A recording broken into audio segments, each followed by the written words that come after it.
No matter who a person is, they're created in the image of God and deserves to be treated with that respect. It may not be inside Oakland Estates, but the House of Prayer Lutheran Church has served the Oakland Estates community for over a decade. Pastor Sandra Lifesti says her particular church is over 50 years old.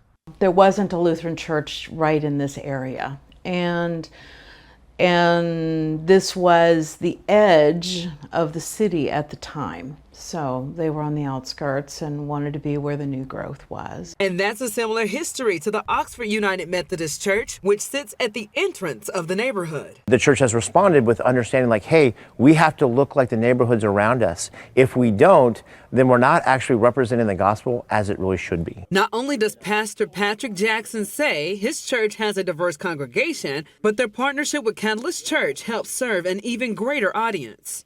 We are from different traditions, different cultures, different faith traditions, but we still share the same goal of sharing the love of Jesus with the entire world. They're English, we're more Spanish, we're a bilingual church. In our church we have multi-cultures as well. We have a lot of Hispanics from Honduras, from Nicaragua, from Venezuela. We have some Americans, Anglos, we have some Hispanics.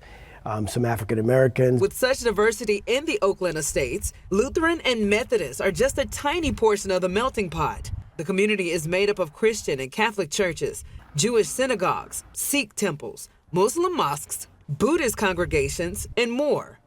Why do you think is this particular area that, a lot of these faiths have gathered together? Well, part of it would be the medical center. From patients to doctors to nurses to students, Lifesti also believes that people come from all over the world to work in the health industry. But in her experience, she's noticed something else. This is one area where many refugees have been resettled. Because of which, Lifesti allows her facilities to be used by nonprofits to help serve refugees. To teach English classes or work training and things like that to the newest refugees or our newest neighbors. That's how their community garden became a thing 13 years ago. Many of them gardened and grew their own food in their own countries, right? So this gave them a way to continue what they were used to. It was named Cielo, which means heaven in Spanish, and an acronym for community, interfaith, education, learning, and opportunity. Even though not all churches have a community garden like Cielo, the biggest takeaway is that these churches serve as a home away from home. For me, this is the heart of San Antonio, this area. A lot of people come from other countries that don't have family here, and I could say that the church is one of the best places where you could have community and family.